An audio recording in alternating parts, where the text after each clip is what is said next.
संकट को लेकर प्रधानमंत्री मोदी ने मुख्यमंत्रियों के साथ बैठक की। इस दौरान उन्होंने कहा कि जैसे जैसे वक्त बीत रहा है, महामारी अपना रूप बदल रही है और कई तरह की परिस्थिति पैदा हो रही है। पीएम मोदी ने कहा कि बिहार, गुजरात और तेलंगाना जैसे राज्यों में टेस्टिंग को बढ़ाने की जरूरत है। कांग्रेस आलाकमान से मुलाकात के बाद राजस्थान के पूर्व डिप्टी सीएम सचिन पायलट की वापसी हो गई है। सचिन पायलट ने कहा कि हमने और साथियों ने दिल्ली आकर कुछ मुद्दों को उठाया था, जिनके समाधान का आश्वासन दिया गया है। पायलट ने कहा कि हम शुरू से ही कहते रहे हैं कि जो हमारी सरकार में खामियां हैं, उसे पार्टी फोरम पर उठाएंगे।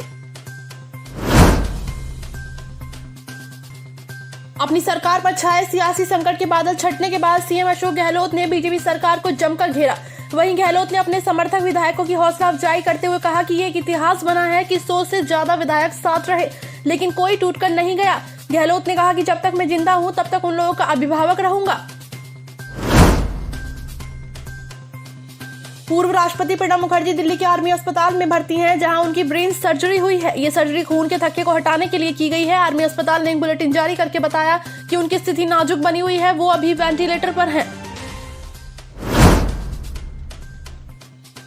सुप्रीम कोर्ट ने एक अहम फैसले में बेटियों को भी पिता या पैतृक संपत्ति में बराबर का हिस्सेदार माना है। जस्टिस अरुण मिश्रा की बेंच के फैसले में ये कहा गया है कि ये उत्तराधिकार कानून 2005 में संशोधन की व्याख्या है।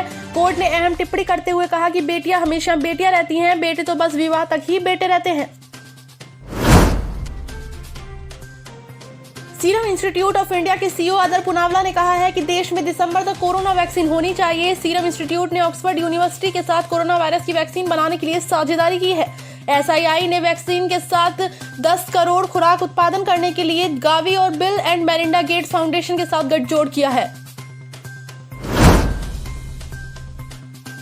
जन्माष्टमी के दौरान वृंदावन के इस्कॉन मंदिर को कोरोना संक्रमण के चलते सील कर दिया गया है। मंदिर में कुल 22 लोग कोरोना संक्रमित पाए गए हैं। इनमें मंदिर के पुजारी भी शामिल हैं। अधिकारियों के मुताबिक लोगों का आना जाना रोक दिया गया है और मंदिर को सील कर दिया गया है। जम्मू कश्मीर के कुपवाड़ा जिले में तलाशी अभियान के दौरान सेना ने 3 संदिग्ध आतंकवादियों को गिरफ्तार किया है। इन आतंकवादियों के पास से AK-47 राइफल, 2 पिस्तौल और कुछ गोला बारूद बरामद किए गए हैं। आतंकवादियों से उनके गिरोह के बारे में जानकारी हासिल करने की कोशिश जारी है।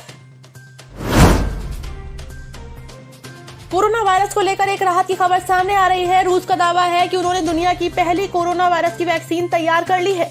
समाचार एजेंसी AFP ने यह जानकारी दी है। रूस के राष्ट्रपति व्लादिमीर पुतिन ने कहा है कि हमने विश्व की पहली कोरोना वैक्सीन तैयार कर ली है। शिवांगी जोशी और मोहसिन खान यानी कार्तिक नायरा के फैंस के लिए गुड न्यूज है। शिवांगी और मोहसिन का एक म्यूजिक वीडियो लॉन्च हुआ है। इस गाने का टाइटल है बारिश। गाने में कार्तिक नायरा की रोमांटिक केमिस्ट्री देखने को मिली है। गाने को सोशल मीडिया पर काफी पसंद किया जा रहा है।